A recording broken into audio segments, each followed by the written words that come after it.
I am S K Sasikumar. I am a professor at the Giri National Labour Institute, which is an autonomous institution of the Ministry of Labour and Employment.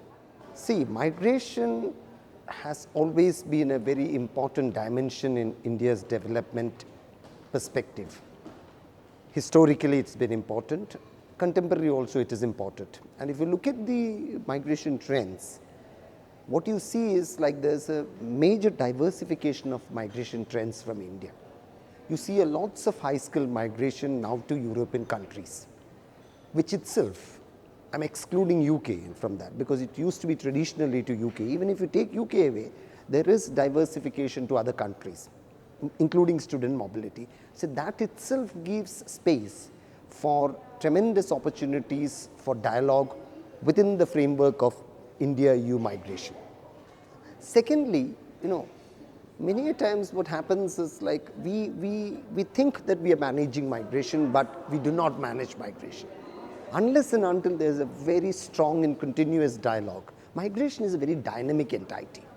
It's very important to manage migration. And that is what I think such dialogues will facilitate.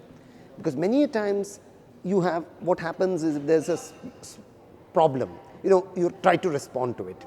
That is probably because you don't have a very well orchestrated, modulated policy on migration through dialogue.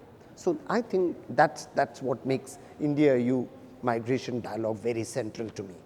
Any policy on migration, any dialogue on migration is complex because it is handled by nation states within their own domestic policy framework. Particularly in this context, it's very important to understand what kinds of economic transformations are happening.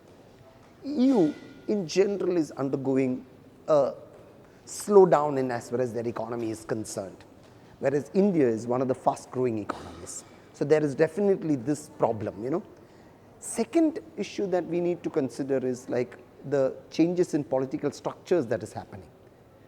Because of higher levels of unemployment rates in Europe, in many countries, Spain, the youth unemployment is very, very high. What is happening is there is more demand for local labor absorption. And this has given rise to political parties also taking it up as agenda or even the formation of political parties. So what is important is, though it is a challenge, we need to locate this dialogue within the political economy perspective. We should anticipate it, how to deal with this within the perspective. How is it that it can be a win-win for both? If we can arrive at that, we can definitely say cross these hurdles. Otherwise, we'll get stuck in these hurdles. Addressing at this, for example, like if you want to facilitate dialogue, it should be through proper understanding of migration patterns. If you really want to know, let's say, for example, okay, there is a demographic change that's happening in Europe, which is very different from the demographic change that is happening in India. While that is an aging society, ours is a young society.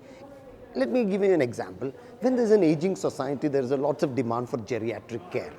What kind of demand, geriatric care, necessitate skills? What kinds of skill it necessitates?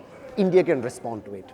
So, though it might be within the overall arch of migration, we also need to point out specificities to make sure that the problems are sorted within the overall political economy perspective. Another thing is that this is a very important point, like say proper exchange of labor market data. Many times decisions on migrations are often made through presumptions. Oh, there is a particular pattern. No. We should know what the pattern is, and that is where evidence. I think the dialogue should be evidence-based, not perception-based. Then we can tackle all the issues. We should have strong evidences.